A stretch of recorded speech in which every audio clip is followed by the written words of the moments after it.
Warning! Bitag Live Morning caters to mature audiences. Topics discussed are particularly on hot, timely, current issues purposely intended for Filipino viewers and listeners worldwide. Discussions may contain language that may not be appropriate for some sensitive audiences. If you do not approve of the content listed above, please do not watch our videos. If you wish to continue, we strongly advise that you proceed with caution. Viewer maturity is advised.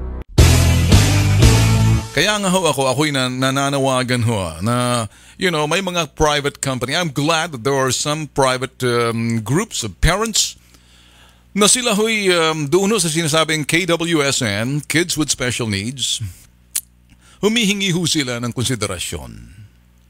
Doon sa sinasabing support ang ibibigay na maibigay ng sinasabing gobyerno sa pamamagitan ng tax break. Hindi lang dyan, bagkus yung infrastruktura na kinakailangan ng may special schools for special needs para doon sa mga guro na especially trained for kids with special needs. Hindi to or the irregular, just another regular kid. I'm lucky because my kid can go to a regular school despite sabihin natin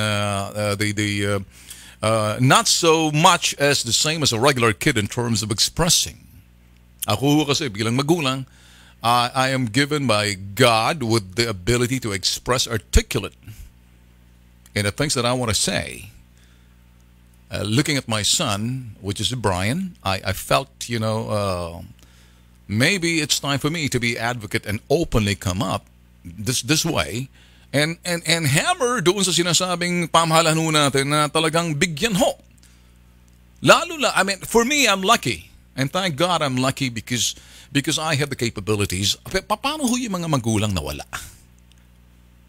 Hindi ko ginawa tong programa to para ipaglaban bagkus doon na lang sa ibang mga magulang na mas sabihin na natin to the degree nung sinasabing development ng kanilang anak. Hindi magkapareho. Again, let me say, I'll be very, very courteous and polite and very careful in my language because alam ko kasi we do not want to brand kids. All we know is there's the special needs and the degree. Who am I to say that? May mga therapy dyan. May mga therapists. Mayroon talagang dapat eskwelahan dyan. Ngayon, kung bakit natin ino-open up rito mga boss, kulang kung ito iatas natin sa isang lokal na pamahalaan. I know sa Quezon City, with the big budget, billions ang alang kinikita sa buwis. Pero ito dapat nasyonal. Paano sa mga lalayong probinsya, sa Mindanao, sa Visayas? Yun mga special na pangangailangan, mga special kids na lumalaki na sila, nagiging teenager, na stunting ka lang development in the absence of therapy, in the absence of schools para puntahan, para maihalo yung mga special kids with special needs doon sa regular school with the regular kids. And there must be infrastructure, there must be schools na ito dapat makita ng pamahalaan din. I mean, if the government can support, CCT, conditional cash transfer, para sa mga mahihirap, why can't it be infrastructure for parents with special kids and special needs? Para doon sa mga, sabihin na natin katamtaman o hindi naman kaya hikahuso salat sa pamumuhay. Yun lang aking sinasabi rito. I'm sure na maintindihan ng mga lokal na pamahalaan, ganun din DSWD. Hindi sapat yung sinasabing, ano lang yan pag sinabi, katapat lang yan, 20% discount lang ng VAT exempt. Lahat binibigay sa mga PWD, parang wala pinagkaiba doon sa senior citizen, 20% discount at mga exempted sa VAT. Paano yung mga kids with special needs tapos yung mga magulang inaalagaan the effort na talagang para mapangalagaan yung mga bata na may special pangangailangan, talagang dedication yan. I salute parents na talagang makikita mo, yung iba kinahihiya pa Itinatago yung mga anak, hindi na pinapalabas, kinukulong na lang para wag makita sa lupunan at yung iba pa nga dahil hindi nakakaabot yung mga sinasabing mga social services na hindi ma-monitor kung sino yun na dapat mailagay sa eskwela, kinukulong na lang sa kwarto, parang kulong hanggang sa tumanda yung bata na talagang totally inaantay na lang nila hanggang sa mamatay.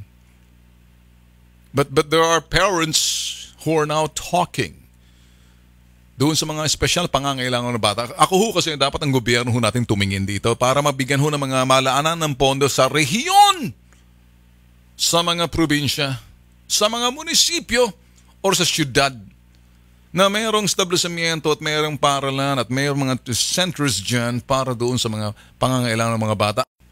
Ito ho mga bagay na importante ho kasi. Kaya kinakailangan ho rito tax break na wala nang babayaran yung mga magulang. Pangangailangan ng mga bata, hindi lang ho sapat yung sinasabing 20%. Establishmento.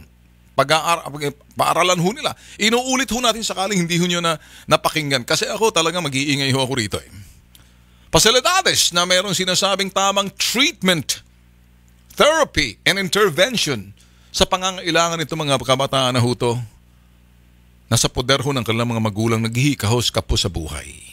Department of Health as well as Social Welfare and Development assigning that to parang interagency. Just like the way na sinasabing pinopondohan ho natin yung iba nga dyan, nakikinabang na niya sa mga Pilipino Pantawid Pamilya Program, ginagago lang ang pamahalaan natin. Excuse me for saying this. I've seen that. Dito ho talaga dapat makita ho natin talagang para ma-register yung mga bata nang sa ganun ipasok ho sila dun sa eskwelahan kasi hindi ho nila ma-afford kung yung pagsabi ho natin na talagang papapasukin sa mga eskwelahan kasi laho sila salat ho sila.